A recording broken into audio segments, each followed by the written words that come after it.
So hey everyone, Amit Kumar on this side. तो दोस्तों, आज मेरे ट्रेडिंग चैलेंज का डे 94 है और आज मैंने निफ्टी 15 में बाइंग साइड ट्रेड बनाया था, जिसमें कि मेरा टारगेट अचीव हो गया है। बड़ी मुश्किल से टारगेट दिया है आज मार्केट ने। मार्केट बहुत ही स्लो मोमेंटम कर रहा था। एक टाइम के तो मुझे लगा था आज भी मेरा स्टॉप लॉस ही चला जाएगा, क्योंकि प्रीवियस 4 दिन से मेरे लगातार स्टॉप लॉस हो रहे हैं और आज के ट्रेड ने मेरे प्रीवियस 3 दिन का लॉस रिकवर कर दिया है। तो आज मैं आपको रिस्क मैनेजमेंट के बारे में भी थोड़ा सा बताऊंगा, तो एक तरह से लर्निंग वीडियो भी रहेगी। तो आप वीडियो को पूरा वॉच करिएगा, ठीक है। तो चलिए चार्ट पे चलते हैं। तो जैसा कि आप चार्ट में देख रहे होंगे, मैंने 25,700 की कॉल में ट्रेड बनाया था। मेरी एंट्री देखिएगा 228.85 पे हुई है और जो मेरा एग्जिट हुआ है 259 पे हुआ है। तो एकदम सही टाइम पे मैंने ट्रेड को एग्जिट किया है, नहीं तो आज मैं सीटीसी निकलना पड़ता, क्योंकि टारगेट देने के बाद प्राइस नीचे आ गया। तो अच्छा है कि हमारी एग्जिट भी एकदम सही टाइम पे हुई है। तो देखिएगा इस ग्रीन कैंडल में मेरी एंट्री हुई है, इस बड़ी सी ग्रीन कैंडल में। अगर इंडेक्स में देखेंगे तो इस कैंडल में मेरी एंट्री जो हुई है, ठीक है। जब ये कैंडल फॉर्म हो रही थी तो मैंने रनिंग कैंडल में एंट्री ली थी। एंट्री वही बिहेवियर पे लिया गया है जो मैं आपको हमेशा बताता हूँ, लेकिन देखिएगा एंट्री मेरी ऑलरेडी यहाँ पे बन चुकी थी। अगर आप यहाँ पे देखेंगे डब्लू पैटर्न के बिहेवियर पे एंट्री जो है यहीं पे ट्रिगर हो गई थी, लेकिन मैं ये एंट्री नहीं ले पाया था।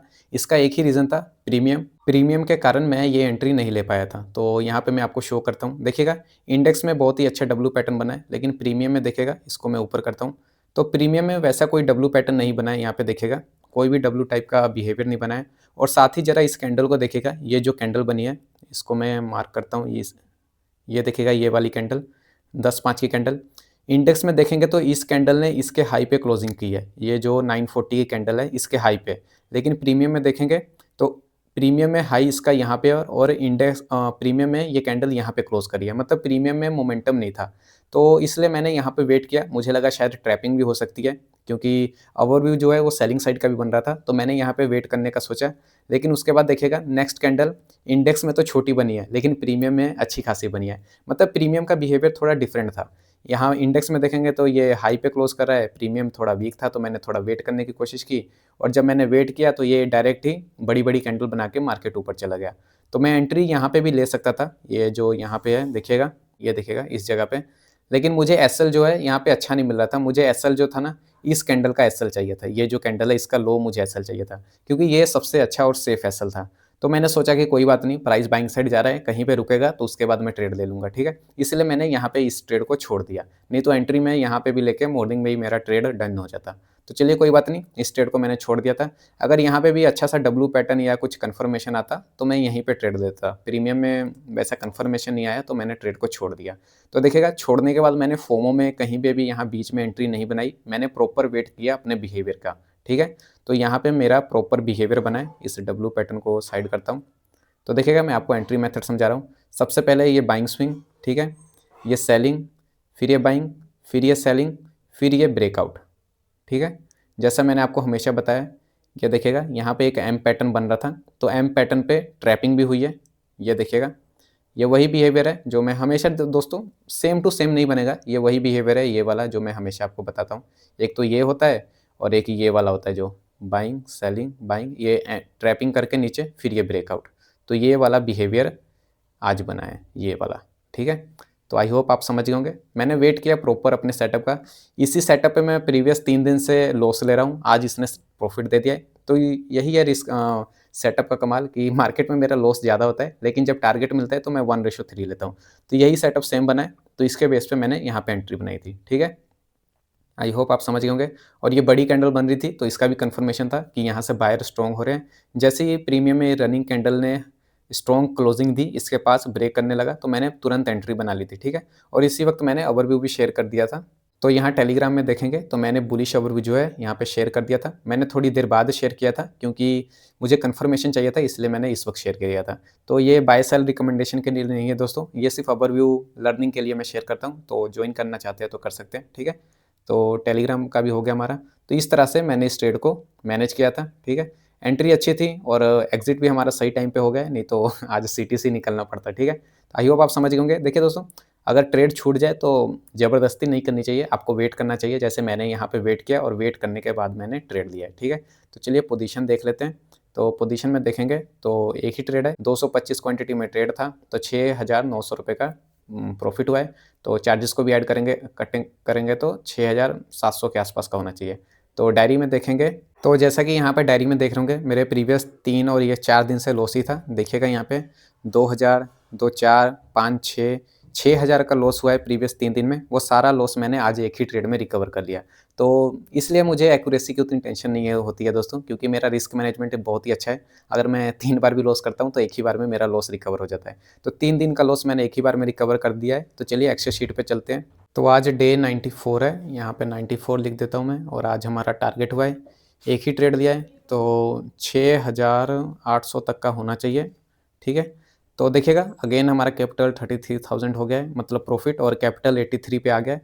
तो ठीक है, अच्छा ट्रेड चल रहा है।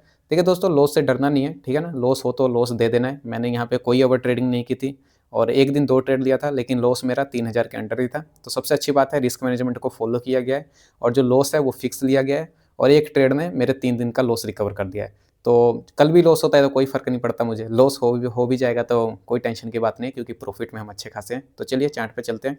तो यहाँ देखिएगा दोस्तों, आपको एंट्री मैंने बता दी है, एंट्री आप समझ गए होंगे। तो चलिए ओवरव्यू को देख लेते हैं। और जो मैं लर्निंग की बात कर रहा था, वो लर्निंग यही है जो मैं कब से बता रहा हूँ कि आपको एक अच्छा रिस्क मैनेजमेंट फॉलो करना है। अगर आपकी एक्यूरेसी कम है तो 1:3 तो आपको लेना ही चाहिए। मैं 1:3 से नीचे काम ही नहीं करता। आपने मेरी सारे ट्रेड जाके मेरी पिछली सारी वीडियोस देख लीजिए, 1:3 के नीचे मैं मुश्किल से ही निकलाऊंगा, किसी किसी दिन ही निकलाऊंगा। ठीक है, तो 1:3, एक्यूरेसी कम है तो टारगेट बड़ा रखिए और फिक्स लॉस लीजिए। जैसे कि मैंने कहा मेरा 3 दिन का लॉस 1 दिन में रिकवर हो गया। ये सारा कमाल बस रिस्क मैनेजमेंट का ही है। ठीक है, तो रिस्क मैनेजमेंट को फॉलो करिए, आप भी प्रॉफिट में आ जाएंगे। ठीक है, तो चलिए ओवरव्यू को देख लेते हैं। ओवरव्यू में देखेंगे तो आज का ओवरव्यू बुलिश क्यों था। सिंपल सा ओवरव्यू था। सबसे पहले तो देखिएगा ईएमए के नीचे मतलब प्राइस सेलिंग ट्रेंड में है। ठीक है, तो ट्रेंड का तो कोई कन्फर्मेशन नहीं था। ओवरऑल मेजर ट्रेंड बाइंग है, लेकिन देखिएगा यहाँ पे एक कन्फर्मेशन था कि प्राइस में प्रीवियस 2 दिन से लगातार सेलिंग हो रही है। ये देखिएगा, यहाँ से देखिएगा लगातार सेलिंग हो रही है, लगातार। ठीक है, तो प्राइस का बिहेवियर जो है वो लगातार ऐसे गिरने का नहीं है। अगर प्राइस में लगातार सेलिंग आ रही है तो यहाँ से फिर नीचे चला जाए, जाने को जा सकता है, ऐसा नहीं है कि नहीं जा सकता, लेकिन ट्रेड तो हम सेलिंग साइड लेंगे बिहेवियर बनने के बाद। लेकिन आज का कन्फर्मेशन क्या था कि प्राइस में लगातार सेलिंग आई है तो एक रिट्रेसमेंट आ सकती है। ये सेलिंग आ गई तो यहाँ से एक रिट्रेसमेंट आएगी, फिर ये प्राइस कंटिन्यूएशन कर सकता है। तो मैं इसी रिट्रेसमेंट को आज ट्रेड करना चाहता था। ठीक है, तो उसके बाद क्या हुआ, इस रिट्रेसमेंट को ट्रेड करना था। तो उसके बाद यहाँ पे मेरा जो बिहेवियर है वो बन गया, डब्ल्यू पैटर्न बन गया, यहाँ पे देखिएगा। लेकिन प्रीमियम में उतना स्ट्रॉन्ग कन्फर्मेशन नहीं था, इसलिए मैंने यहाँ पे ट्रेड नहीं लिया, क्योंकि यहाँ पे डब्ल्यू पैटर्न बना था। तो ट्रेड आइडियली यहाँ पे भी ले सकते थे, तो मैंने लिया नहीं क्योंकि प्रीमियम में कन्फर्मेशन नहीं था। उसके बाद मैंने वेट किया कि प्राइस बाइंग साइड गया है तो यहाँ पे एक बिहेवियर बनाए, तो यहाँ पे एम पैटर्न वाला ट्रैपिंग वाला बिहेवियर बन गया। तो उसके बाद मैंने बाइंग साइड का ट्रेड ले लिया। तो सिंपल सा लॉजिक था कि प्राइस में लगातार 2 दिन से सेलिंग हुई है, प्राइस लगातार गिर नहीं सकता, तो एक रिट्रेसमेंट आ सकती है, तो उसी को आज मैंने ट्रेड किया है। ठीक है, तो यही लॉजिक था।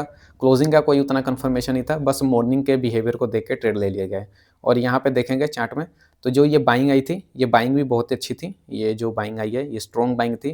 तो इसने भी मुझे एक कंफर्मेशन दिया था कि बाइंग इतनी स्ट्रॉन्ग आई है तो सेलर तुरंत ही रिवर्स नहीं करेंगे, एक बार और बाइंग साइड का मोमेंटम आएगा। तो इसलिए मैंने यहाँ पे वेट किया। जैसे ही यहाँ पे ये मेरा बिहेवियर बन गया तो मैंने यहाँ पे एंट्री ले ली। तो सिंपल सा ट्रेड था, सिंपल सा लॉजिक था। इसी बिहेवियर पे मैंने कल भी ट्रेड लिया था, अगर आपको याद होगा। तो यहाँ पे डब्ल्यू पैटर्न की ट्रैपिंग थी, मेरा लॉस हुआ। फिर उसके बाद मैंने यहाँ पे भी एम पैटर्न बना था यहाँ पे, तो तब भी मेरा लॉस हुआ। फिर प्रीवियस दिन भी यहाँ पे भी मैंने वैसे ही बिहेवियर पे, वैसे तो यहाँ पे टारगेट था लेकिन मेरी एंट्री जल्दी थी तो यहाँ पे भी लॉस हो गया था।